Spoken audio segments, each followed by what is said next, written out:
Hello. Happy Wednesday. Um, and thank you once again for joining me in our kind of quick, like bite-sized set of tips for leaders um, from brought to you by Lead by Design Lab. So anyway, today's topic is one that we get questions around often. And while we are still within our series in support of higher ed executive women, women of color in particular, I got to tell you that this topic is one that I think if you are a leader in any capacity in any industry, you're going to find this to probably resonate. And that is, how do you manage stress as a leader?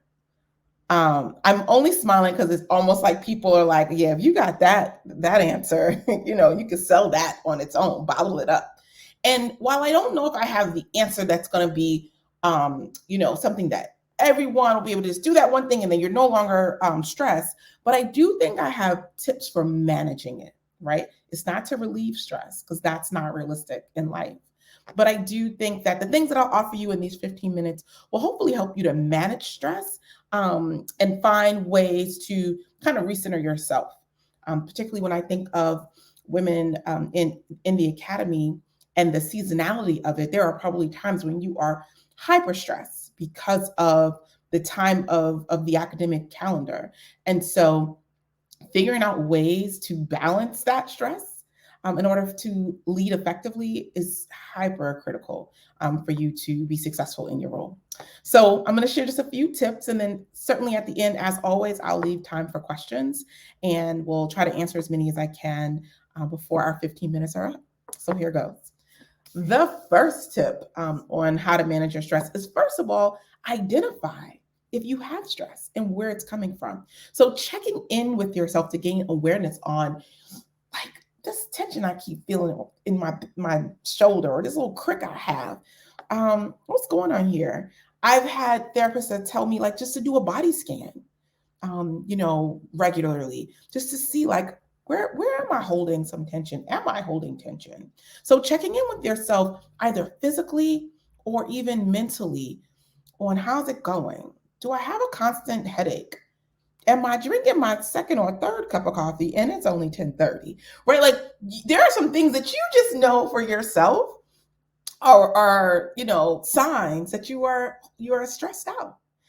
And if in fact you are going to say to me, Latoya, no, I really never know until it's too late, then guess what? Ask someone who does know you, right? So part two of checking in with yourself is, if when in doubt of, like, feeling confident about your answer, check in with a colleague who knows you well, a partner, a family member, a friend, but someone who knows you in your calm time when you're chilling out on a beach or you're on a hike, and then they know you when you're at a high stake stress time, because they'll be able to say, oh yeah, you don't see how you done gnawed off all your nails. You're stressed. I didn't know you were stressed. You didn't know. Like, there are things that they will identify in you that you're like, yeah, oops, yeah, I am doing that, right? Because it becomes, sadly, you end up living and holding stress so much that it becomes just a part of your natural behavior, and you stop realizing that is an indication that you're stressed out.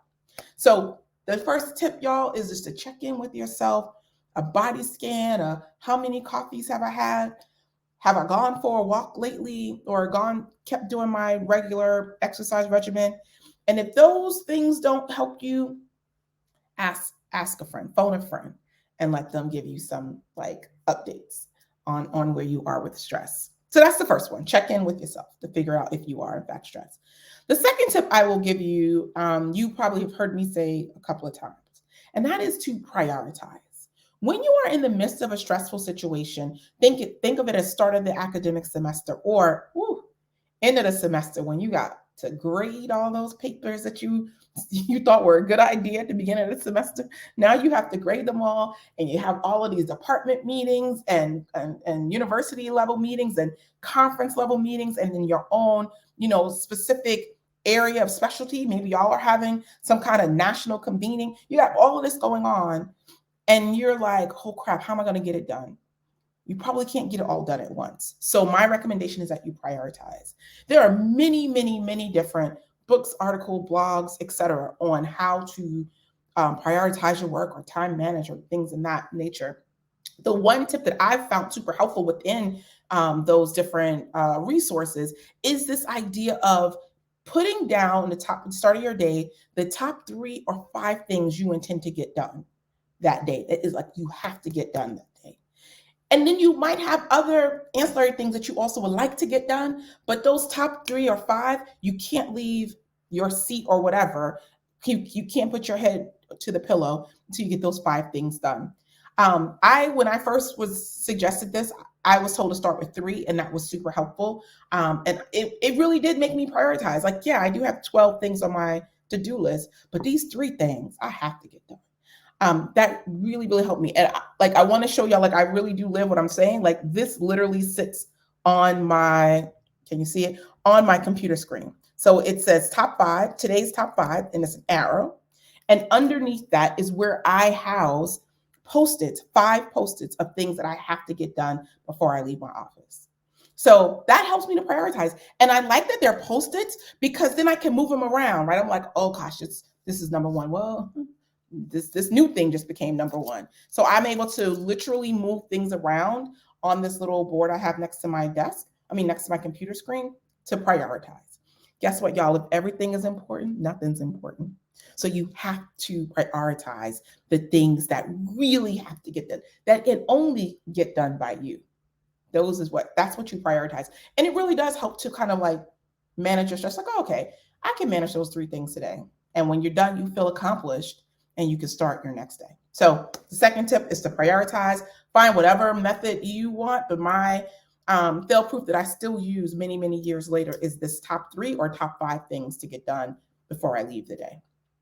Okay, the third thing is kind of a cousin to that second thing. The prioritize now, then ask for help. Because guess what's going to happen? There are going to be a bunch of things that you kind of is on the cutting room floor or is on the do later section. But you're like, gosh, I really can't get all of that done. Ask for help. As women of color in particular, we are notorious for thinking we can do all the things. We are just going to get it all done. Sometimes maybe best kept secret, we might actually enjoy kind of the martyrdom of, I'm every woman and I'm so tired, I'm so stressed or whatever, but that's not healthy. So let's just let that whole construct go and ask for help. That help can come from your assistant. That help can come from colleagues in your department who you're trying to grow and develop. So giving them a piece of work that you can like carve out and let them do would be a great opportunity for them to try on something and for you to coach them in helping them to develop to be ready for a next level role. It could be something you delegate outside of work, maybe some personal tasks. And I think I have a blog on that, like things to delegate as like a working mom or something like that. And I'm talking about all the things from, if you can, cleaning or, delegating, even having someone to cook for you if you can do that or whatever. But my point is, stop trying to act like you could do everything. You can't. And let us raise up and actually like clap when people ask for help and not be like, oh, you can do all of that? No, and neither can you. Not in a way that is stress-free. Right? The goal is to be stress-free or to reduce your stress. So ask for help, y'all. It will really be a game changer in not only your stress, but I'm telling you, particularly if you have a team, it will help your team grow and also model behavior to them that they can ask for help. So this is something that almost is like an infectious thing that will help you and your team. And the final thing before we take any questions is take time for yourself. And I know by now you're just ready to click off of here like, now I told you I'm stressed. I don't have time to, take time for myself. And I'm going to push back and say, yes, you do. Yes, you can put 5 minutes on your calendar that you block. And in those 5 minutes, listen to your favorite radio station on Apple Music or do a sound bath playlist I've done that at times when I've been really stressed. I'll start the morning with a sound bath playlist. And it like, well, it's almost like a meditative experience if you haven't done it. And it'll walk you through things to think of or postures to have. And it's like 3 minutes. Please don't tell me that in 24 hours, you can't take 3 minutes for yourself. I don't believe you. You can. So take time for yourself, as small as 3 to 5 minutes, as long as a weekend or a day off. I have a new thing I'm doing. I think I posted about it about Mondays. And yes, that is my jam. I don't start my meetings now until Mondays at noon. It has been a game changer. Allows me to slow roll into the week. But my other new thing I got from someone, the last Friday of every month, I take off. Yes. And I was like, oh, I can't do that. Yes, I can.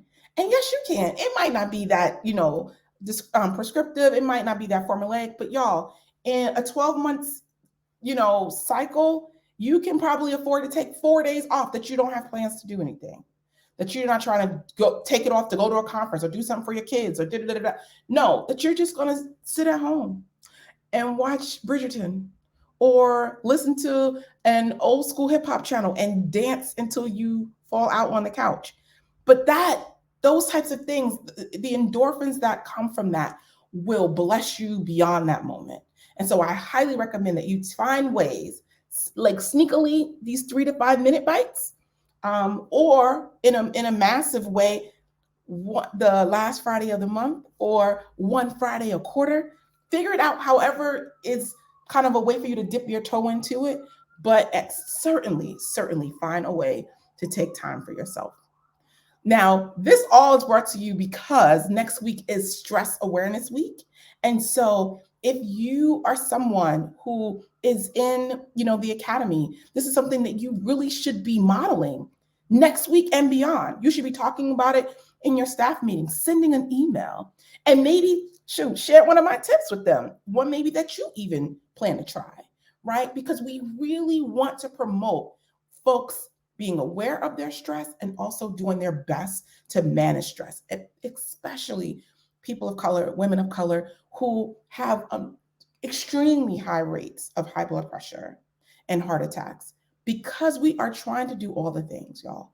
So please find ways to manage your stress in any way you can. Okay, we have a couple of minutes for questions, and I see a few coming in. If I don't get to your question, please feel free to drop a comment and we'll get to it later, or send me a direct message and I'll be sure to answer it. But the first question is, what are some of my favorite routines for in the morning for decreasing stress? Yes. Okay. These are good ones. Oh, these are some of my favorites, right? So one, I love listening to, I'm a sports junkie. And so I love turning on ESPN for like 30 minutes before all of that comes around me with my kids and everything, and just sit in the bed and watch the commentators talk about what happened the day or the night before or whatever's going on in sports. And I'm talking back. I'm like, yeah, like it's just something that is such a, like, I don't have to be like cerebral about it. I can just be a woman who loves sports and be into it. It's a stress-free thing. It helps me to release stress and just be Latoya who loves sports. So that's one. I'm also really, really big on going for walks. So sometimes early in the morning, I'll try to, and this is certainly not on the weekend, not on the weekdays, I'll go for a walk to a local coffee shop, and I will order my coffee and just sit in there and drink my coffee and then walk home. And it's just a nice way for me to clear space. I don't bring anything. I don't bring work to do, whatever. I just have my phone, and I will just sit there and just take in the environment, the community, a really good cup of coffee, and then I walk back home. So those are a couple of tips. I'm big on podcasts. I told y'all already, I'm big on sound baths. I also just found the golden age of hip hop channel on Apple Music. That in the morning, I will like jam out in here before I get started. And it's just like, hey. So that also is another fave of mine. And then I think I have time for one more question. I feel like I need to delegate, but I don't have time to effectively teach or coach someone how to do it. That is such a great question. So I'm going to go all the way to the end of this minute. First of all, find a small nugget of the task to give them, and then just let them do it. Let them do it without feeling, unless it's something that you think they don't know how to do at all, let them do it and go through the motion and try and fail. And then you can coach around the edges versus trying to teach the whole thing. I think the assumption we make when we delegate is like, I got to teach them how to do the whole thing. They don't know how to do it. And that's often a fallacy. Let them, if I'm like, hey, can you go and design, da da da da. Here's how I want to design. I want this is how you do a design in Canva, da da da. No, give them full like empowerment to go and Google how to use Canva, go and do it, and then you come and like, oh my gosh, so awesome. Here's a couple of tweaks I want you to make. That'll take you half the time, maybe even a quarter of the time, than if you wanted to find time on your calendar to teach them how to do each step. I think we need to trust our teams more and empower them to try and fail, and that it may not look the way we would have done it, but it's still good. It might even be great. Quietly, it might even be better than how you would have done it. And let them do it versus thinking we got to be like over them and teaching them and all of that. I think we think not too highly of ourselves, but I think we don't trust our teams enough. So I recommend that you throwing the ball in their court, letting them figure it out, and then you coach around the edges. All right, y'all, we went over by 1 minute, but thank you for sticking with me. If you have other questions, please feel free to drop them in the chat or send me a DM. And there's also a link in the comments for you to get in touch. Thank you again for joining our little quick chat, our lunchtime minutes. And I wish y'all all the best this week and have a great stress awareness week next week. Bye, y'all.